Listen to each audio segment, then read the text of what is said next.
नमस्कार दोस्तों, जय हिंद। स्वागत है आप सभी का यूपी रेगुलर क्लासेस के इस ऑनलाइन प्लेटफॉर्म पे। और जैसा कि आपको पता है कि अभ्यास सीरीज 2.0 में हम लोग आर के लिए पूरा रिवीजन कर रहे हैं, वो भी थ्योरी बेस में। ठीक है, तो आज हम लोगों की क्लास रहने वाली है मॉडर्न हिस्ट्री की। मॉडर्न हिस्ट्री में भी क्लास नंबर 12 है।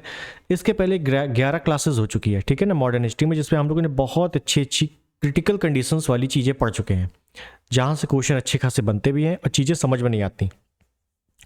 बुक्स पढ़ोगे तो बहुत ही लेंदी लेंदी चीज़ें हैं, ठीक है ना। तो एनसीईआरटी बेस्ड मैंने सब कुछ कवर करवा दिया है एक स्टोरी बेस में, ताकि चीज़ें समझ में आ जाए। ठीक, और जब आप क्वेश्चन लगाओगे तो खुद ही समझ में आ जाएगा कि हाँ, कंटेंट ठीक है कि नहीं है।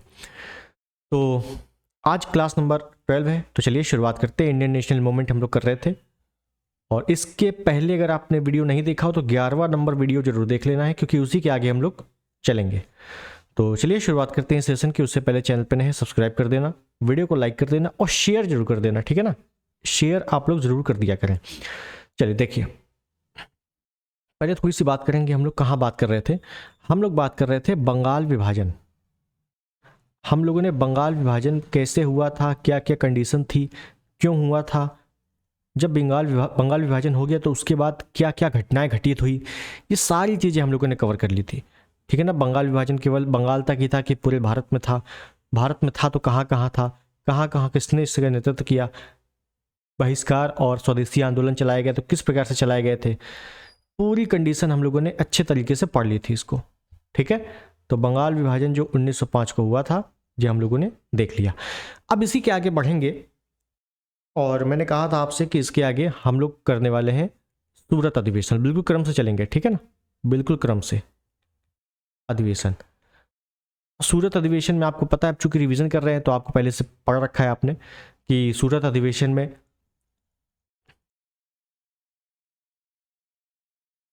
जो कांग्रेस है,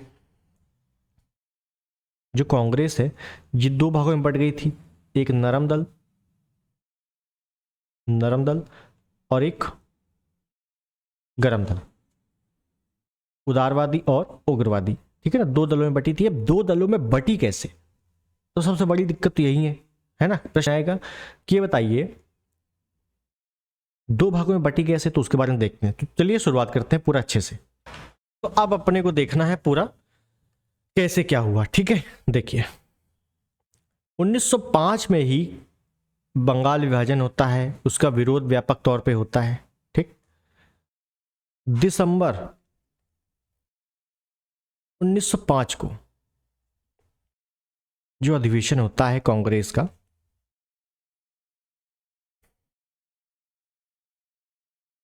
ये होता है बनारस में। और अध्यक्षता कौन करते हैं? गोपाल कृष्ण गोखले। और गोपाल कृष्ण गोखले, ध्यान रखना, ये उदारवादी हैं। उदारवादी, अब बहुत ही व्यापक तौर पर उदारवादी हैं, और उदारवादियों के ये मेन लीडर हैं, ऐसा समझो। ठीक है, और इस समय ये 1905 का जो दौर है ना, इस समय क्या हो रहा है? इस समय उदारवादियों का बहुमत ज्यादा है। उदारवादियों का बहुमत है इस समय। उग्रवादी भी हैं लेकिन बहुत ही कम है, उदारवादियों की संख्या बहुत ज्यादा है। भाई शुरुआत कहां से हो रही है? उदारवादियों से हो रही है। तो उदारवादी इस समय पीक पॉइंट पे हैं। ठीक, भाई इतना समझो। इसके बाद इस अधिवेशन में, 1905 के अधिवेशन में, जो कांग्रेस का अधिवेशन हुआ, समझिएगा, ये जो कांग्रेस का अधिवेशन हुआ, इसमें दो प्रस्ताव पास हुए। दो प्रस्ताव पास हुए। अब यहां पे कई सारी चीजें ऐसी हैं जो तमाम बार पूछ चुका है लेकिन कंफ्यूजन हो जाता है, तो समझिएगा। यहां पे दो प्रस्ताव पास हुए। कौन कौन सा प्रस्ताव था? एक, कर्जन की प्रतिक्रियावादी नीति की आलोचना करना। आलोचना करके, ऐसे लिखें, आलोचना करके बंग भंग विरोधी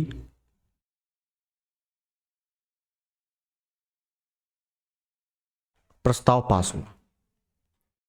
लॉर्ड कर्जन की जो प्रतिक्रियावादी नीतियां थी उसकी आलोचना करना और बंग भंग विरोधी प्रस्ताव पास करना, यह पहला प्रस्ताव था।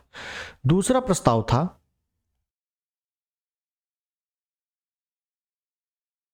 बहिष्कार एवं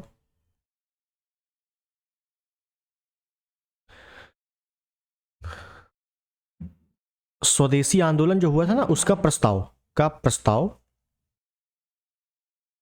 पास। बंग भंग विरोध में। लेकिन ध्यान रखना, ये जो प्रस्ताव है ना, ये केवल बंगाल तक सीमित है, केवल बंगाल तक, केवल बंगाल में। मतलब समझ में नहीं आया तो समझो, ये दोनों पॉइंट वेरी इंपॉर्टेंट है। कहने का मतलब ये है 1905 में अधिवेशन होता है दिसंबर में, भाई 28 दिसंबर 1885 को कांग्रेस की स्थापना होती है, तो हर साल दिसंबर में अधिवेशन हो रहा है, कोई दिक्कत नहीं है। दिसंबर में अधिवेशन होता है, बनारस अधिवेशन अध्यक्षता करते हैं गोपाल कृष्ण गोखले, उदारवादियों का बहुमत है और ये गोपाल कृष्ण गोखले भी बहुत व्यापक तौर पर उदारवादी नेता हैं। इसी कांग्रेस के अधिवेशन में 2 प्रस्ताव पास होते हैं। पहला, कर्जन की प्रतिक्रियावादी नीति की आलोचना करना है, बंग भंग विरोधी प्रस्ताव का जो प्रस्ताव है बंग भंग विरोधी प्रस्ताव, इसका पास होना पहला प्रस्ताव था। दूसरा प्रस्ताव था, ये वेरी इंपॉर्टेंट प्रस्ताव है कि बहिष्कार और स्वदेशी आंदोलन जो चलाया गया 7 अगस्त 1905 को कलकत्ता के टाउनशिप हॉल से, तो बहिष्कार एवं स्वदेशी का प्रस्ताव पास किया गया। लेकिन यह प्रस्ताव केवल बंगाल वाला प्रस्ताव था। जो बहिष्कार स्वदेशी आंदोलन चलाया जाना था, यह केवल बंगाल तक सीमित था, केवल बंगाल के लिए। लेकिन आपको पता है कि ये केवल बंगाल तक तो सीमित नहीं रहा, पूरे भारत में फैला था, अलग अलग जगह पे, दिल्ली में हो गया, मद्रास में हो गया, पंजाब में, महाराष्ट्र में, हर जगह फैला था।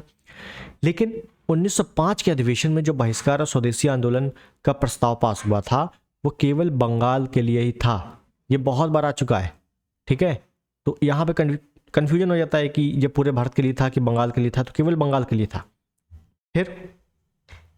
फिर क्या होता है, अब थोड़ी सी स्टोरी में बता रहा हूँ, ठीक है, क्योंकि स्टोरी समझना जरूरी है। यहाँ पे मैं डायरेक्टली बता सकता हूँ, लेकिन थोड़ा सा स्टोरी मुझे लग रहा है कि बताना चाहिए। समझिए क्या हुआ, फिर लिख भी देंगे, कोई दिक्कत नहीं है।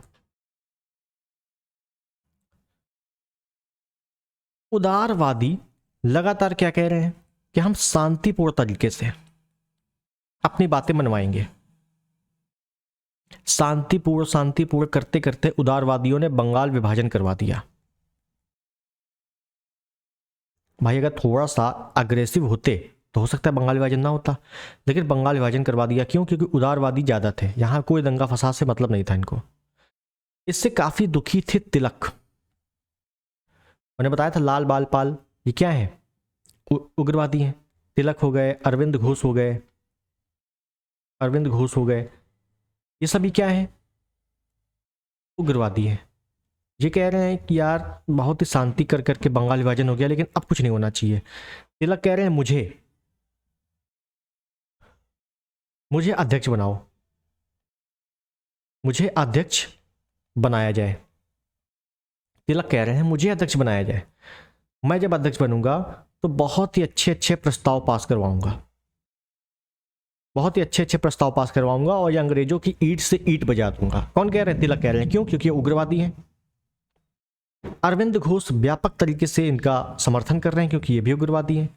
अरविंद घोष कह रहे हैं बिल्कुल आपको बनना चाहिए, तिलक आपको बिल्कुल अध्यक्ष बनना चाहिए। लेकिन यहां उग्रवादियों में कौन है? एक है गोपाल कृष्ण गोखले, और इन्हीं के साथ एक और उदारवादी हैं जिनका नाम है फिरोज शाह मेहता। ये 2 व्यक्ति जो हैं ये कट्टर उदारवादी हैं।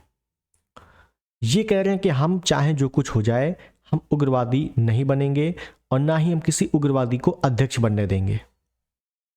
बात समझिएगा, ना तो हम उग्रवादी बनेंगे, ना हम उग्रवादियों को अध्यक्ष बनने देंगे। हमारी मांगें बहुत ही शांतिपूर्ण तरीके से रहेंगी।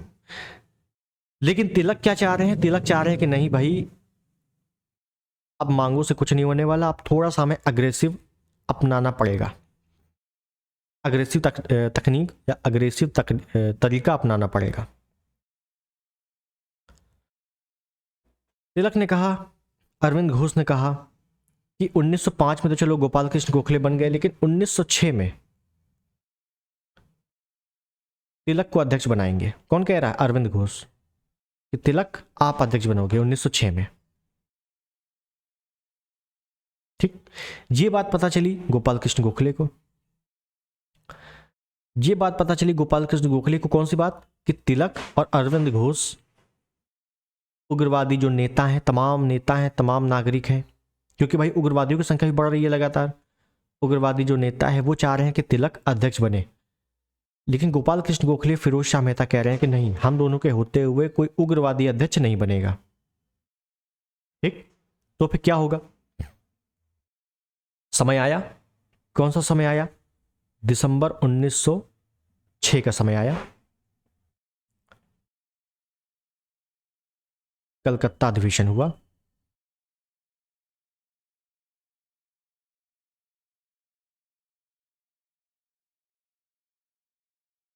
तो इसमें अध्यक्ष कौन बनेगा? अब समझिएगा। गोपाल कृष्ण गोखले, फिरोज शाह मेहता कह रहे हैं कि हम तिलक को नहीं बनने देंगे। तिलक अरविंद घोष कह रहे हैं कि नहीं भाई, अब उदारवादी बहुत बन चुके, अब उग्रवादी कोई भी अध्यक्ष बनेगा, तिलक अध्यक्ष बनेंगे और व्यापक तौर पे अंग्रेजों का विरोध होगा। गोपाल कृष्ण गोखले, फिरोज शाह मेहता, मैंने बताया इस समय क्या है, उग्रवादियों का बहुमत है। इन्होंने चाल चली। क्या चाल चली? इन्होंने कहा कि ऐसा है कि दादा भाई को बुलाया जाए। दादा भाई नौरोजी, दादा भाई नौरोजी को बुलाया जाए। दादा भाई नौरोजी को लेटर लिखा गया। दादा भाई नौरोजी को लेटर लिखा गया कि आप कांग्रेस का हाथ थामे और अध्यक्ष बने। क्या बने? अध्यक्ष बने। दादा भाई नौरोजी काफी खुश हो गए कि भाई चलो, हमारे लिए कोई गंभीर मुद्दा उठा रहा है और हमें अध्यक्ष बनाना चाह रहा है। लेकिन दादा भाई नौरोजी को ये थोड़ी ना पता था कि विरोध शुरू हो चुका है। दादा भाई नौरोजी आते हैं कलकत्ता अधिवेशन में और अध्यक्ष बनाए जाते हैं। दादा भाई नौरोजी अध्यक्ष बनाए जाते हैं। फिर तिलक, अरविंद घोष बहुत ज्यादा गुस्सा हो जाते, बहुत ज्यादा क्रोधित। लेकिन दिक्कत ये थी, दादा भाई नौरोजी एक the grand old man of India कहा जाता है इनको। ठीक है, इनकी सभी इज्जत किया करते थे। जैसे महाभारत में आपने भीष्म पितामह अच्छे से पढ़ा है, सुना है, देखा है। कौरव पांडव दोनों ही उनकी इज्जत कर रहे हैं। ठीक है, बस वैसे ही यहां पे भी मामला चल रहा है कि दादा भाई नौरोजी अगर बन गए हैं तो ना तो उग्रवादी कुछ कहेंगे, ना उदारवादी कुछ कहेंगे कि ठीक है चलो, बहुत अच्छा आदमी अध्यक्ष बना है। लेकिन तिलक और अरविंद घोष काफी नाराज हुए इससे। क्यों नाराज हुए? क्योंकि तिलक और अरविंद घोष को पता लग गया था कि जो फिरोज शाह मेहता, गोपाल कृष्ण गोखले है, जी हमें अध्यक्ष ना बनने दे, इस वजह से दादा भाई नौरोजी को पढ़ के लाया है। ठीक है, कोई दिक्कत नहीं। अरविंद घोष ने कहा कोई दिक्कत नहीं, 1 साल की बात है, 1 साल की बात है, अगले साल बन जाना। और दादा भाई नौरोजी अब बूढ़े हो चुके हैं, इन्होंने भी कह दिया है कि भाई ये देखो मेरा लास्ट है ये, अब इसके बाद मैं नहीं बनने वाला। ठीक है, और जाहिर सी बात है इनका ये लास्ट था, तीसरा अधिवेशन था जिसकी अध्यक्षता कर रहे थे। ठीक, अरविंद घोष ने क्या कहा कि 1 साल की बात है, उसके बाद तुम बन जाओगे बिल्कुल अच्छे तरीके से, क्योंकि अब दादा भाई नौरोजी बनने नहीं वाले और दादा भाई नौरोजी के अलावा हम किसी की अब इज्जत करते नहीं है। ठीक है, कोई समस्या नहीं, अगले साल बन जाना। ठीक है, तो फिलहाल इसकी बात कर लेते हैं कि इस अधिवेशन में कुछ प्रस्ताव पास हुए। जैसे 1905 के अधिवेशन में ये 2 प्रस्ताव पास हुए थे, वैसे ही 1906 के अधिवेशन में, कलकत्ता अधिवेशन में कुछ प्रस्ताव पास हुए। कौन कौन से प्रस्ताव थे देखिएगा, मेरी स्टोरी समझ में आ गई होगी। ठीक है, देखिएगा। पहला प्रस्ताव, बहिष्कार, स्वदेशी,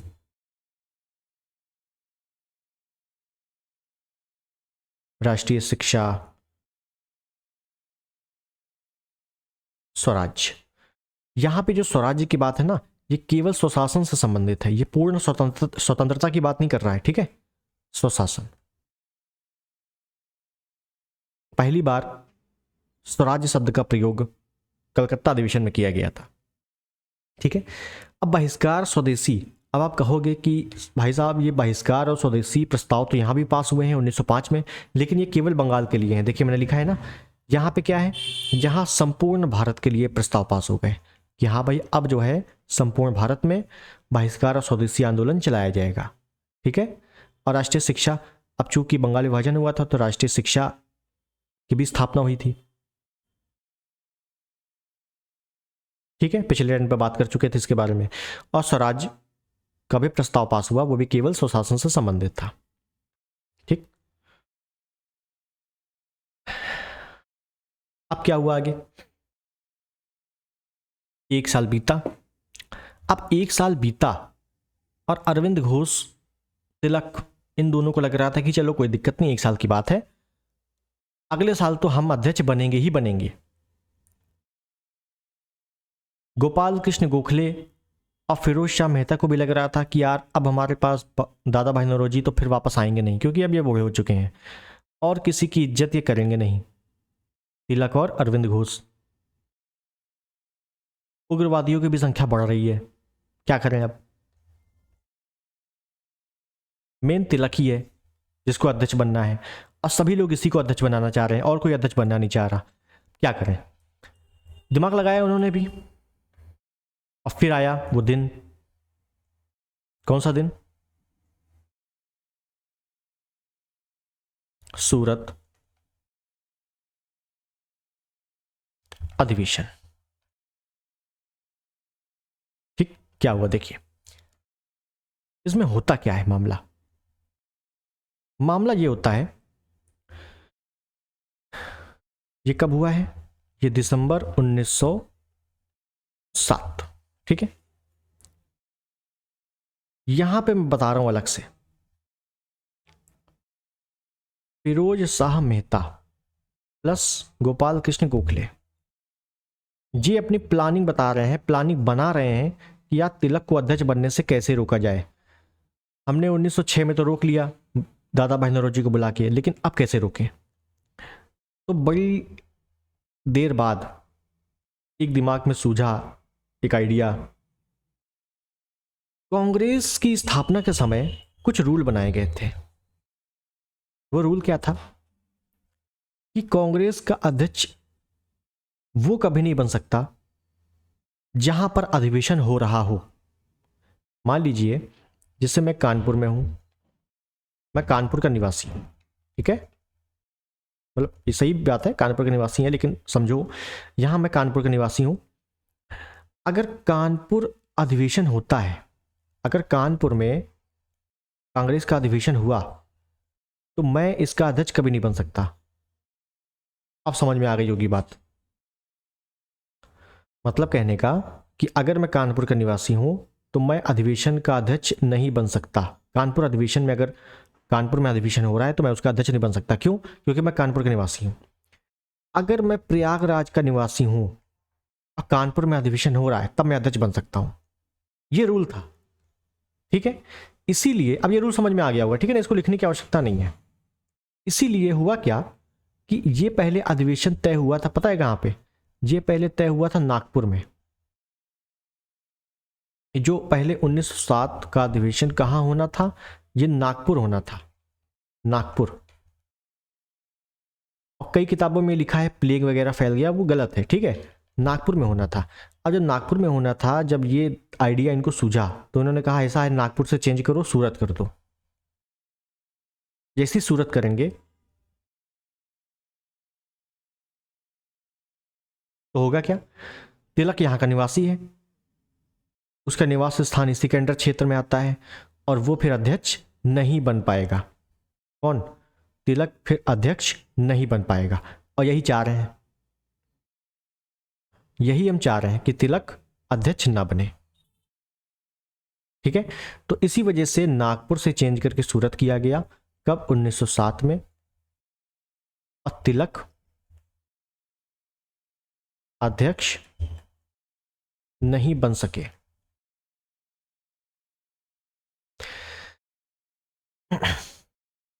देखिएगा थोड़ा सा और स्टोरी में बता दूं फिर लिखते हैं। होता यह है कि ये स्टेज है, यहां पे तिलक बैठे हैं, यहां पे गोखले बैठे हैं, यहां मेन जो अध्यक्ष बनेगा उसकी कुर्सी है, और यहां बगल में फिरोज शाह मेहता ये खड़े हैं। तिलक को बड़ी तेज गुस्सा आई कि यार 1905 से हम लगे हुए हैं और ये बनने नहीं दे रहा हमें, और अरविंद घोष जिन्होंने वादा किया था कि नहीं भाई 1 साल और, 1 साल की बात और है, 1 साल की बात और है बस, अब तो अगले साल तो बन ही जाओगे तिलक, तुम अगले साल 1907 में तो अध्यक्ष बन ही जाओगे। लेकिन गोखले और फिरोज शाह मेहता की चाल के कारण यहां भी ये अध्यक्ष नहीं बन पाए। हुआ क्या, बुलाया गया उदारवादी नेता को ही अध्यक्ष पद के लिए, जिसका नाम था रास बिहारी घोष। ध्यान दीजिएगा, एक है घोष एक है बोस। रास बिहारी घोष उदारवादी है, लेकिन रास बिहारी बोस बिना बम के बात नहीं करता, वो आगे बात करेंगे। अरविंद घोष को बड़ी गुस्सा लगी कि 1 साल से हम भी वेट कर रहे हैं, तिलक भी वेट कर रहा है कि कब हमारा नंबर आएगा। तो इन्होंने क्या किया, इन्होंने अपनी जूता निकाला। देखिए जो लिखा है वही मैं बता रहा हूं, ठीक है ना, जोड़े कुछ नहीं बता रहा। इन्होंने जूता निकाला और फेंक के मारा, किसको, एक मारा फिरोज शाह मेहता को और एक मारा अरविंद घोष को। ये दोनों तो गिर गए। गोपाल कृष्ण गोखले ने देखा कि अरविंद घोष ने जूता फेंक के मारा है, और गोपाल कृष्ण गोखले को भी गुस्सा आ गई कि ये सब किया धरा तिलक का ही होगा पक्का। इन्होंने जूता उठाया, तिलक को मार दिया, है ना। तो यहां पे काफी ज्यादा दंगा फसाद हो गया।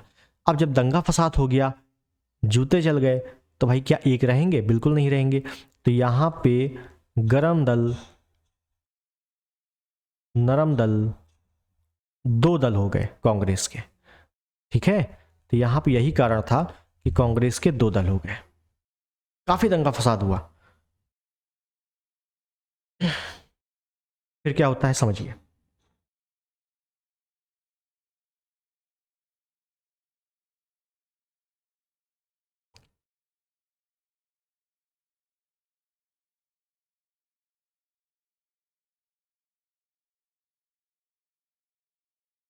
सूरत अधिवेशन क्या हुआ, देखो स्टोरी याद रखनी है, बाकी फैक्ट मैं लिख दे रहा हूं। सूरत अधिवेशन दिसंबर 1907 में। अध्यक्ष कौन बनते हैं,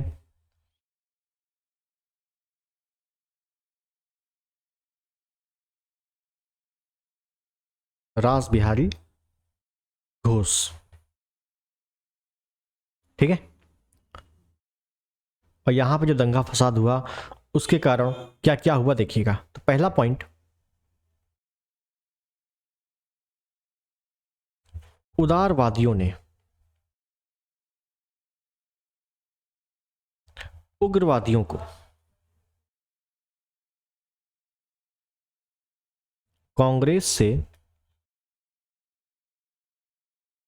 निष्कासित कर दिया।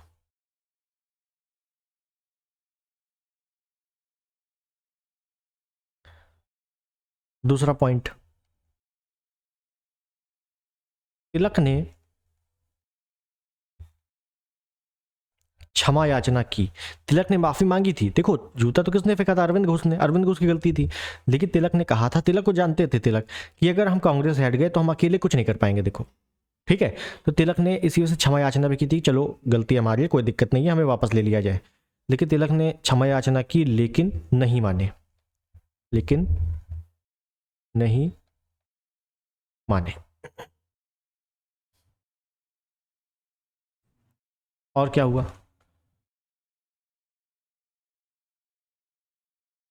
उदारवादियों ने 1906 के अधिवेशन में पास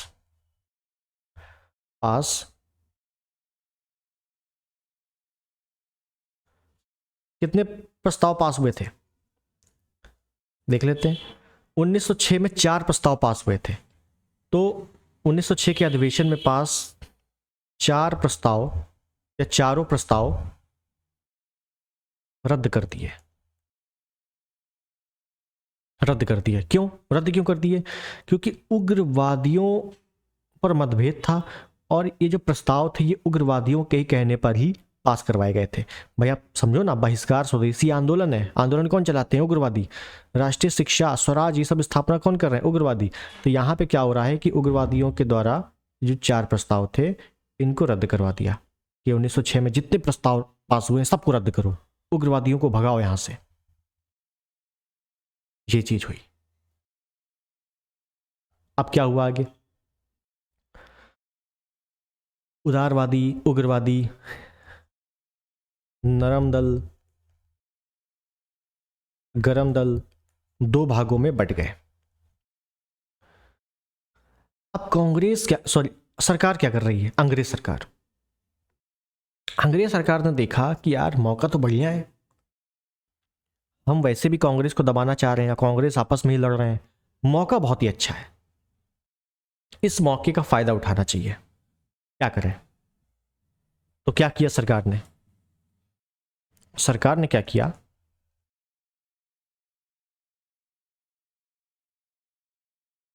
सरकार ने ऐसे लिखे, राष्ट्रवादियों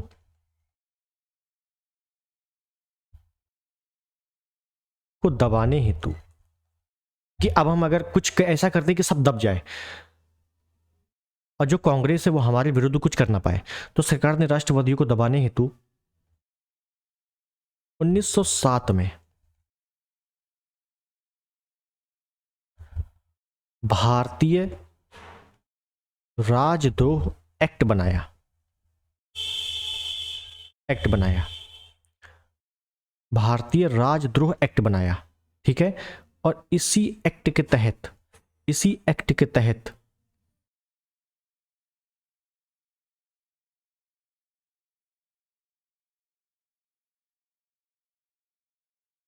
ये ऐसे लिखें कि ये जो एक्ट था, डायरेक्टली अगर हम अरेस्ट ना करवाएं अभी, इसको ऐसे लिख दें, ये एक्ट कर क्या रहा था? इस एक्ट के तहत, क्योंकि कुछ भी पूछा जा सकता है ना, अब पेपर भी अच्छा खासा बन रहा है, तो इस एक्ट के तहत किसी को भी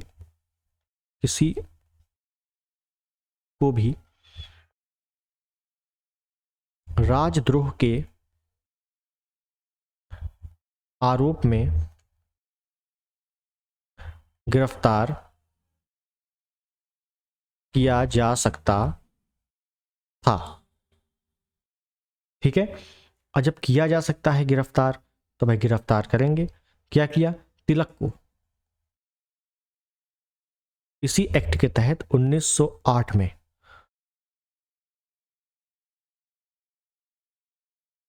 गिरफ्तार किया 6 वर्ष के लिए।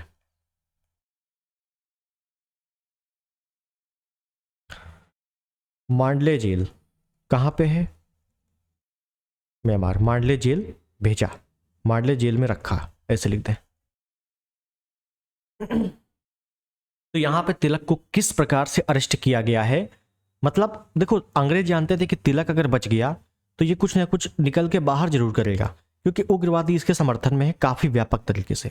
एक काम करते हैं, आंतरिक दंगा फसाद तो हो ही गया है गरम दल नरम दल में, इसका फायदा उठाकर तिलक को हटा देते हैं। तिलक को हटा देंगे तो हमारे लिए आसानी हो जाएगी, क्योंकि उदारवादी वैसे भी कुछ नहीं करते हमारे विरुद्ध, जो करते हैं वो उग्रवादी करते हैं, और उग्रवादी में मेन है तिलक, अरविंद घोष, बिपिन चंद्रपाल, यही सब तो है, इनको हटाओ। तो इनको हटाया गया, तो राजद्रोह का आरोप लगा के तिलक को हटा दिया गया, ठीक है। तिलक को हटाया गया। तो मैं यहीं आपको एक और फैक्ट बता दूं, इसी मांडले जेल में, इसी मांडले जेल में तिलक ने क्या किया? इसी मांडले जेल में तिलक ने एक पुस्तक लिखी, गीता रहस्य। एक पुस्तक लिखी गीता रहस्य, और एक पुस्तक लिखी the Arctic home of Aryans. Aryans, ठीक है। ये क्या है? तिलक ने पुस्तक लिखी। कहाँ पर? मांडले जेल में ही लिखी थी। Gita Rahasya, the Arctic home of Aryans. Gita Rahasya तो आपको पता ही है। The Arctic home of Aryans ने आपने पढ़ा होगा वैदिक काल में कि आर्य कहाँ से आए थे। तो आर्य मध्य एशिया से आए थे, मैक्स मुलर ने बताया। आर्य तिब्बत क्षेत्र से आए थे, दयानंद सरस्वती ने बताया। आर्य उत्तरी ध्रुव से आए थे, बाल गंगाधर तिलक ने बताया। तो उत्तरी ध्रुव कहाँ पे है? आर्कटिक में ही तो है। अंटार्कटिका में दक्षिणी ध्रुव, आर्कटिक में उत्तरी ध्रुव।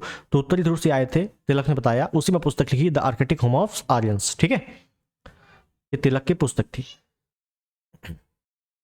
तो मेरे हिसाब से आपको यहां तक कोई भी परेशानी नहीं होगी। चलो ठीक है, यहां तक तो हम समझ गए। 1908 में गिरफ्तार किया 6 वर्ष के लिए, तो 1914 में छूटेंगे। अब ये रिहा कब होंगे? 1914 में। ठीक है, तो 1914 तक तो अब हम तिलक की बात करेंगे नहीं, आगे देखेंगे जब छूटेंगे। ठीक, अब दिमाग में आना चाहिए कि चलो ठीक है, आपने ये जितना ही बताया, ये जूता फेंका वगैरह अरविंद घोष ने, ये अरविंद घोष का क्या हुआ? बिपिन चंद्र पाल थे, उनका क्या हुआ? ये भी तो उग्रवादी थे व्यापक तौर पे, इनका क्या हुआ ये तो बताओ, तो समझो फिर।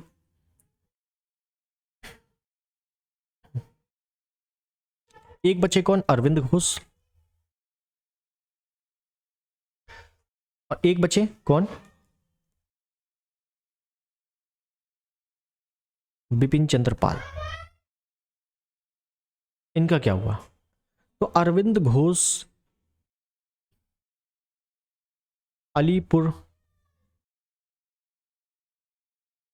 षड्यंत्र केस में गिरफ्तार किया गया। अब ये अलीपुर षड्यंत्र केस क्या था, इसके व्यापक तरीके से एक एक कायदे से देखेंगे हम लोग अलीपुर षड्यंत्र केस, लेकिन वो आगे आएगा। ठीक है, बिपिन चंद्रपाल का क्या हुआ? इन्होंने क्या किया था, ये अलीपुर षड्यंत्र केस में जब गिरफ्तार किया था ना, इन्होंने अरविंद घोष के खिलाफ गवाही देने से मना कर दिया। मना करेंगे तो भाई गिरफ्तार करेंगे कि नहीं करेंगे? बिल्कुल करेंगे। तो गिरफ्तार किया गया 6 माह के लिए। ठीक है, अच्छा लाला लाजपत राय की बात बता दो, क्योंकि ये भी तो उग्रवादी हैं। बिल्कुल, लाल बाल पाल, अरविंद घोष, 4 नाम आपको याद रखने उग्रवादियों में मेन। ये कहाँ चले गए? ये इंग्लैंड चले गए थे इस समय।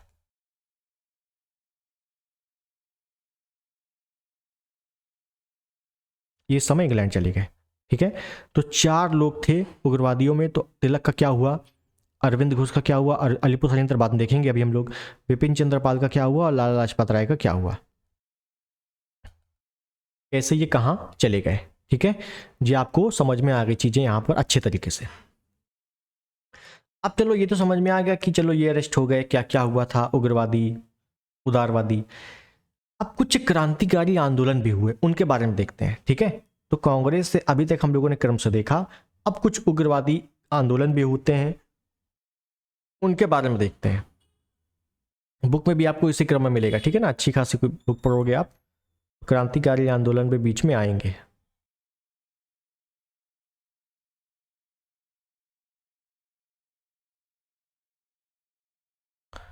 क्रांतिकारी आंदोलन, क्रांतिकारी आंदोलन का मतलब कि लोकल एरिया में क्या हो रहा था। भाई ये तो कांग्रेस में हो रहा था ना, कांग्रेस संस्था ठीक ठाक बन चुकी थी, लेकिन लोकल एरिया में क्या क्या हो रहा था वो देखना इंपॉर्टेंट है। देखिए, बात करेंगे हम लोग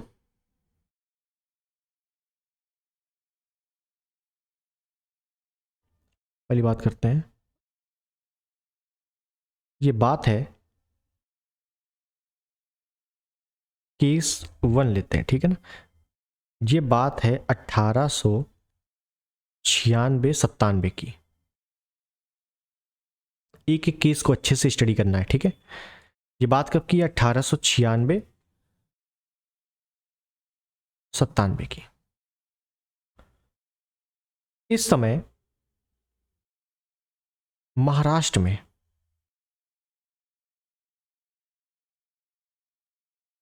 प्लेग रोग फैला हुआ है। क्या फैला हुआ है? प्लेग रोग, प्लेग बीमारी होती है। अब उस समय क्या था कि जो भी बीमारी फैलेगी तो वो व्यापक तौर से फैल जाती थी, क्योंकि उसका एंटीडोट तो था नहीं किसी के पास, है ना भाई। जैसे अभी कोरोना फैला था, आपने देखा कायदे से क्या क्या हुआ, कितना लॉकडाउन हुआ। तो उस समय कोई भी बीमारी है तो उसका व्यापक तरीके से इलाज तो था नहीं, फैला। प्लेग कमिश्नर नियुक्त हुए, प्लेग कमिश्नर। क्या नाम था भाई प्लेग कमिश्नर का? एक का नाम था W.C. रैंड, और एक था यहीं पर कर्नल एम्स्टर्ड, कर्नल एम्स्टर्ड, नाम इंपॉर्टेंट है। ये प्लेग अधिकारी हैं, प्लेग कमिश्नर की प्लेग की जांच वांच करते हैं, ये कैसे क्या फैल रहा है। ये दोनों क्या कर रहे थे? मेडिकल, मेडिकल की, ऐसे पूरा लिखें, मेडिकल जांच की आड़ में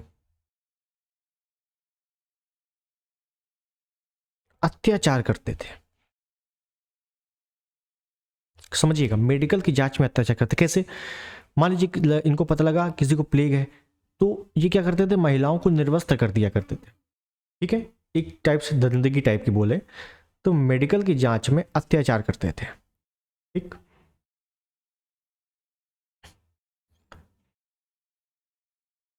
केसरी पत्रिका किसकी है? तिलक की है। केसरी में इसका विरोध किया गया, केसरी पत्रिका में इसका विरोध हुआ। केसरी किसकी है भाई? तिलक की है, तिलक की है।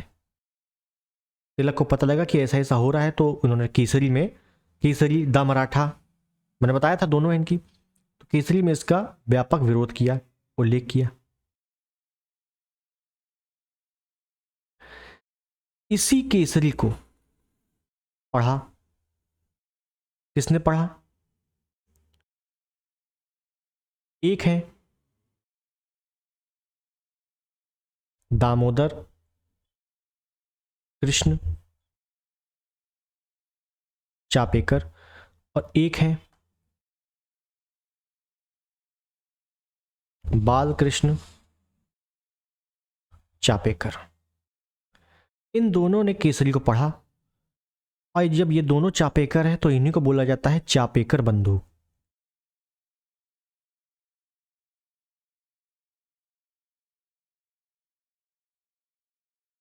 इन्हीं चापेकर बंधुओं ने ही व्यायाम मंडल की स्थापना की थी।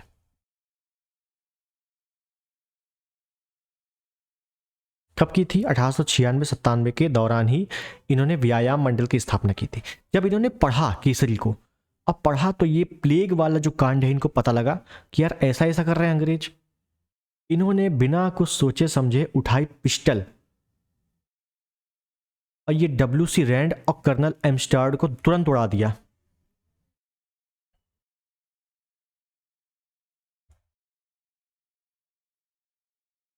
चापेकर बंधु ने क्या किया?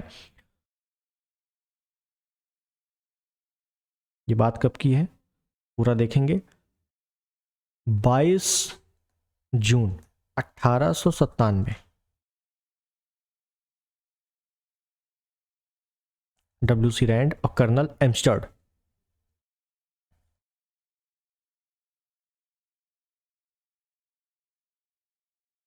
को गोली मारकर हत्या कर दी। और जब हत्या कर दी तो इनको क्या हो गया? चापेकर बंधुओं को क्या हो गई? फांसी हो गई। क्या हो गई? फांसी हो गई। और जब केस हुआ, पता लगा कि ये कैसे क्या क्या हुआ, तो पता लगा कि चापेकर बंधुओं ने केसरी पढ़ा था, और केसरी किसकी है? तिलक की है। तो तिलक को 18 माह की जेल हो गई, 18 माह की जेल हुई थी, ठीक है। ये एक केस था। ऐसे छोटे छोटे हजारों केस थे, लोकल एरिया में थे, लेकिन जो फेमस हो गए, जो किताब में छप गए, वो हम लोग पढ़ रहे हैं। ठीक है, तो ये चीज़ हुई एक। ठीक है, इंपॉर्टेंट क्या है कि चापेकर बंधुओं ने ही व्यायाम मंडल की स्थापना की थी। ये कई बार आ चुका है एग्जाम में, याद रखना कि व्यायाम मंडल की स्थापना किसने की थी? चापेकर बंधु। ठीक है, कैसे क्या केस था समझ में आ गया आपको, बहुत अच्छे से मैंने बताया है।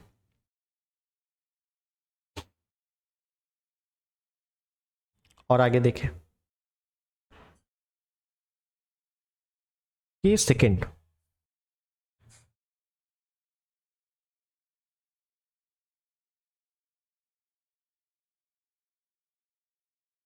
वी.डी. सावरकर।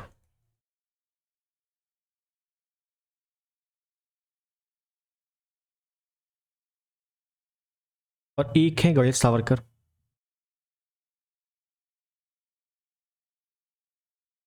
भाई है। क्या किया भाई? 1899 में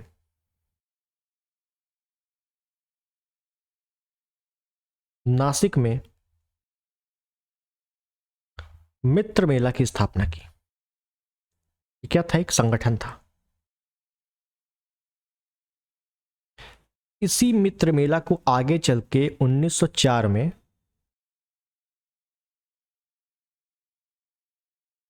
अभिनव भारत कहा गया। अभिनव भारत, बात समझना अच्छे से। ये क्या था? ये गुप्त क्रांतिकारी संगठन था, इतना याद रखो। ठीक है, बी.डी. सावरकर ने 1899 में नासिक में मित्र मेला की स्थापना की। इसी मित्र मेला का नाम बदला गया, ये नाम परिवर्तन किया गया और 1904 में क्या बना दिया गया? अभिनव भारत। आपसे कभी कभी पूछता है कि बताइए अभिनव भारत की स्थापना किसने की थी? तो बी.डी. सावरकर ने। कहाँ की थी? नासिक में की थी भाई, उसी का नाम बदला गया मित्र मेला का। अभिनव भारत का नाम पहले क्या था? मित्र मेला था। ठीक है, तो इस प्रकार के प्रश्न पूछे जाते हैं, ध्यान रखना।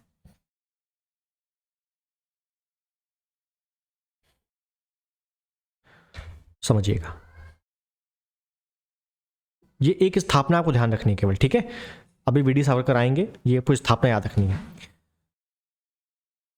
एक व्यक्ति है,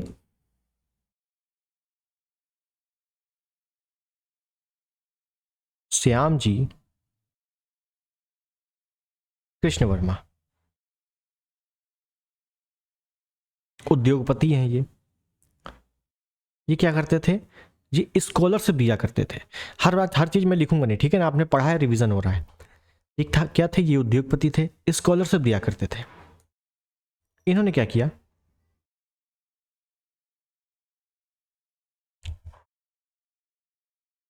इंडिया हाउस की स्थापना की लंदन में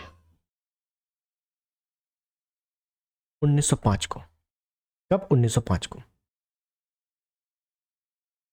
क्या करते थे? ये स्कॉलरशिप दिया करते थे। तो 1905 को इन्होंने लंदन में इंडिया हाउस की स्थापना की। इसी इंडिया हाउस को कहीं कहीं किताबों में इंडियन होम रूल लीग लिखा हुआ है, तो परेशान मत होना। Indian home rule league, home rule league 1916 वाला अलग है और इंडियन होम रूल लीग अलग है। तो इंडियन होम रूल लीग जब भी आएगा तो समझ लेना श्याम जी कृष्ण वर्मा की बात हो रही है। ठीक है,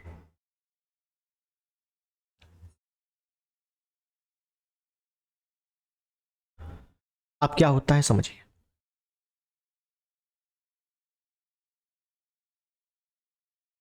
वी.डी. सावरकर इंडिया हाउस पहुंचे, लंदन पहुंचे।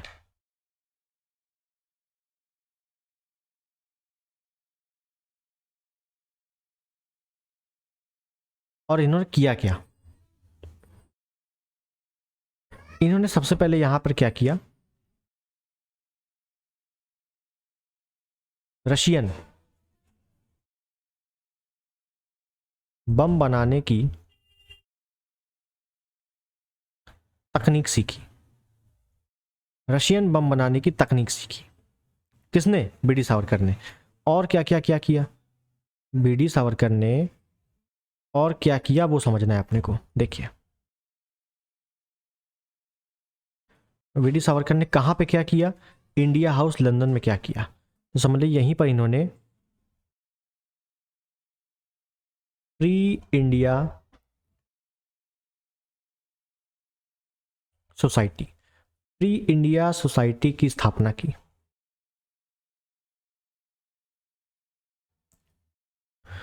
1908 में। 1908 में इन्होंने क्या किया? 1857 क्रांति जो हुई थी ना, उसकी 50वीं वर्षगांठ मनाई। और जो 50वीं वर्षगांठ मनाई 1857 की क्रांति की, इसका अध्यक्ष कौन था? जेठालाल।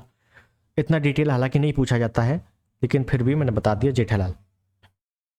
वो जेठालाल चंपकलाल गढ़ा वाले नहीं है, ठीक है, जेठालाल दूसरे हैं।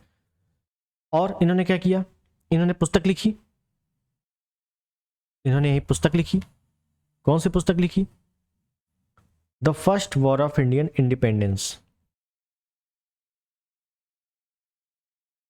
The first war of Indian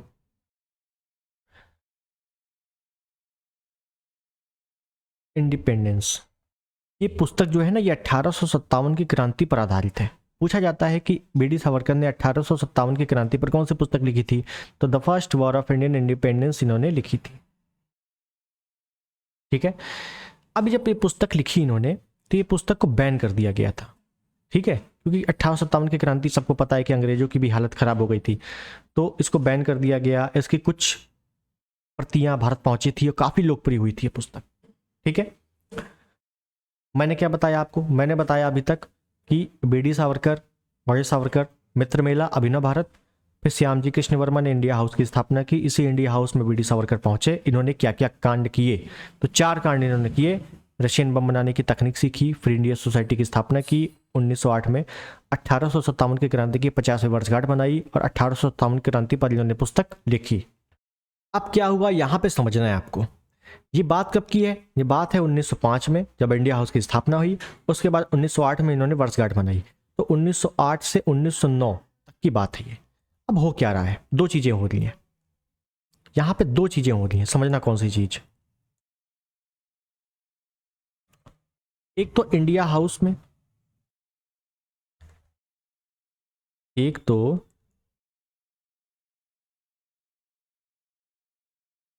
India house में एक चीज हो रही है जो कि लंदन में है, और यहां भारत में भी कुछ चीज हो रही है उसी दौरान। ठीक है, ये समझना यहाँ पे ये बातें कहाँ तक जाएंगी, क्योंकि यहाँ पे बुक में देखो समझ में नहीं आता। ठीक है, तो मैं आपको समझाने का प्रयास कर रहा हूं। एक तो लंदन में चीज हो रही है जो कि इंडिया हाउस है, जिसकी स्थापना श्यामजी कृष्ण वर्मा ने की है, और एक भारत में हो रही चीज। समझिए, इंडिया हाउस में एक और व्यक्ति हैं जो कि सावरकर से बहुत ही प्रभावित है। वो कौन है? नाम क्या है? नाम है मदन लाल ढींगरा। ढींगरा, मदन लाल ढींगरा।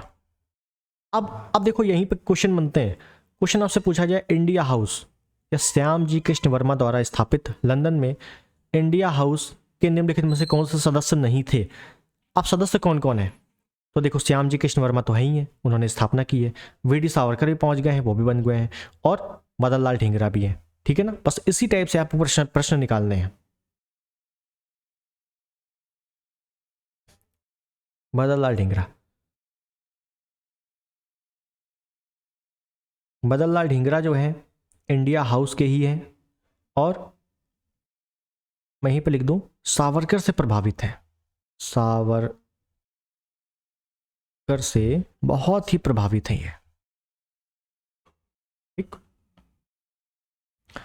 ठीक है, कोई दिक्कत नहीं है। इन्होंने क्या किया? इन्होंने क्या किया? भारत सचिव,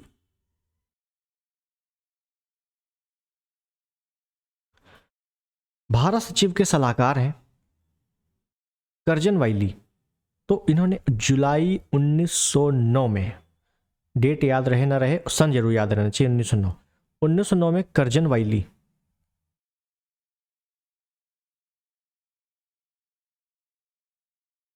हत्या कर दी।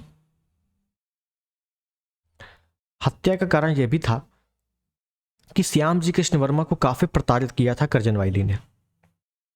तो मदन लाल ढींगरा ने जुलाई 1908 में करजन वायली की हत्या कर दी। अब हत्या कर दी तो भाई अंग्रेज चुप तो बैठने वाले नहीं है।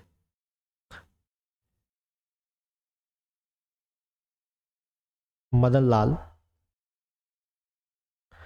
ढींगरा को फांसी हो गई, सिंपल। भारत में घटना सुनो, भारत में इस समय क्या हो रहा है।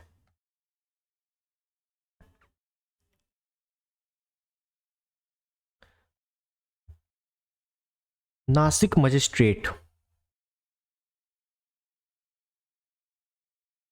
जैक्सन, क्या नाम है, जैक्सन। इस जैक्सन की हत्या कर दी किसने, इस जैक्सन की हत्या किसने कर दी, इस जैक्सन की हत्या कर दी अनंत लक्ष्मण कन्हारे। अनंत लक्ष्मण कन्हारे। अनंत लक्ष्मण कन्हारे ने नासिक मैजिस्ट्रेट जैक्सन की हत्या कर दी। कब की हत्या, 1909 को, दिसंबर 1909 को, ठीक है। ये अनंत लक्ष्मण कन्हारे कौन है, ये है अभिनव भारत का सदस्य है। अभिनव भारत का सदस्य है। और अनंत लक्ष्मण कन्हारे ने हत्या की, कैसे की, गोली मारकर। तो बंदूक किसने दी थी,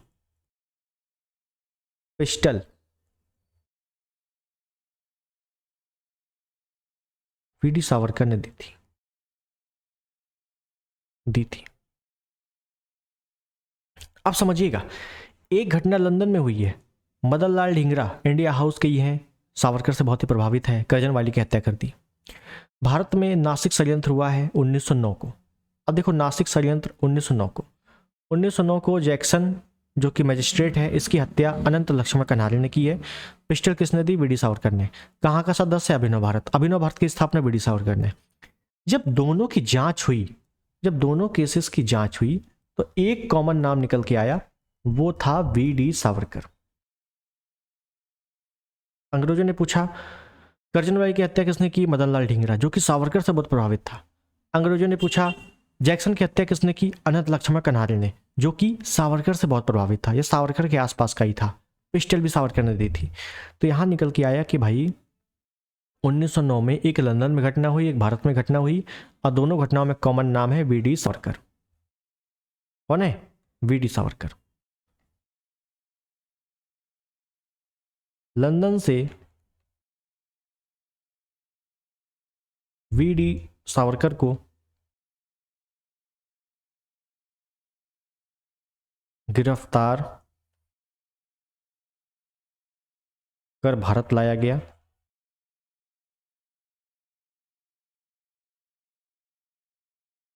अब भारत लाएंगे तो लंदन षड्यंत्र थोड़ी ना चलेगा, भारत का ही षड्यंत्र चलेगा। तो नासिक षड्यंत्र चलाया गया।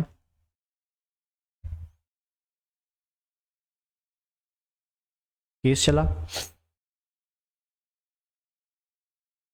आजीवन कारावास। कहां पर, काला पानी सजा।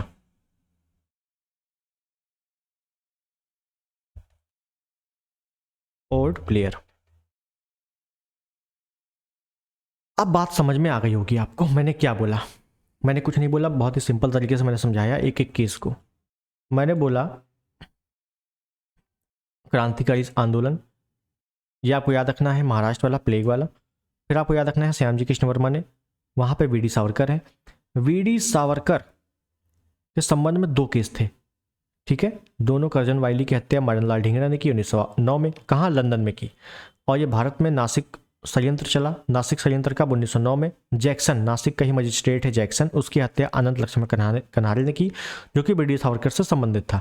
जहां से पता लगा कि दोनों में कॉमन वीडी सावरकर है, वीडी सावरकर को भारत लाया गया। अब भारत लाएंगे तो भारत में लंदन का केस तो चलेगा नहीं कि लंदन षड्यंत्र चल रहा है, नहीं, भारत में भारत का केस चलेगा, जैक्सन वाला है ना। तो नासिक षड्यंत्र के तहत वीडी सावरकर को गिरफ्तार किया गया। अब आपसे पूछेगा वीडी सावरकर को 1909 में गिरफ्तार किया गया था, सॉरी 1910 में गिरफ्तार किया गया था। ये कब का है, दिसंबर की केस है, ठीक है ना। 1910 में गिरफ्तार किया गया था, किस केस के तहत, नासिक षड्यंत्र के तहत। नासिक षड्यंत्र के तहत, ठीक है ना। नाम दोनों केस में था लेकिन अरेस्ट जो किया गया वो नासिक षड्यंत्र के तहत, ठीक है।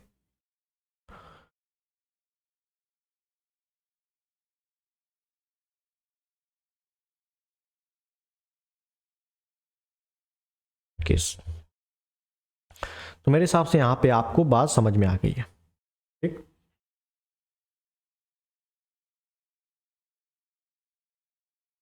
एक पंजाब में एक केस है, ठीक है ना, वो भी देख लेंगे हम लोग। पंजाब केस क्या है, पंजाब केस शॉर्ट में देखेंगे। अजीत सिंह नाम याद रखना है, घसीटा राम, इन्होंने एक संगठन बनाया है। उस संगठन का नाम क्या है? अंजुमन ए मुब्बिन ए वतन। ये संगठन बनाया कब है?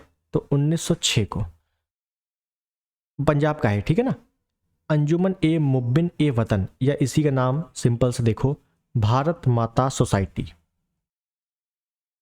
भारत माता सोसाइटी, कभी कभी मिलान करने को आ जाता है भारत माता सोसाइटी, तो अजित सिंह उसमें ऑप्शन में होता है, ठीक है। इसका एक वाक्य था, भाई क्यों बनाया गया? सशस्त्र क्रांति के लिए बनाया गया था, ठीक है ना। और इसका एक ध्येय वाक्य था, वाक्य क्या, एक नारा था, पगड़ी संभाल जट्टा ओए, ठीक है ना। हालांकि उतना डिटेल नहीं आता है, लेकिन फिर इतना समझो कि अजित सिंह को जब क्रांतिकारी संगठन बनाया, जब क्रांति की तो इनको गिरफ्तार किया गया अजित सिंह को, और जब गिरफ्तार किया गया तो 1907 में गिरफ्तार करके इनको मांडले जेल भेज दिया गया, मांडले जेल भेजा, ठीक है। तो छोटे छोटे केसेस थे जो कि इंपॉर्टेंट थे। अब मुझे लगता है कि आपको यहाँ तक सारे केसेस अच्छे से समझ में आ गए होंगे, ठीक है ना। अभी केस खत्म नहीं हुए, अभी तो काफ़ी सारे केस हैं। अभी तो अनुशीलन समिति है, मुजफ्फरपुर षड्यंत्र है, हावड़ा षड्यंत्र है, कामाकाटा मारू है, तोसा मारू प्रकरण है, काफ़ी सारे हैं। तो मेरे हिसाब से इतनी चीज़ें आपको समझ में आ गई हैं। यहाँ पे मैंने शांति से समझाया है, क्योंकि ये क्रांतिकारी संगठन समझ में नहीं आता कौन सा केस किसके विरुद्ध चल रहा है, क्यों चल रहा है। तो मैंने आपको एक एक चीज़ बता दी है, ठीक है।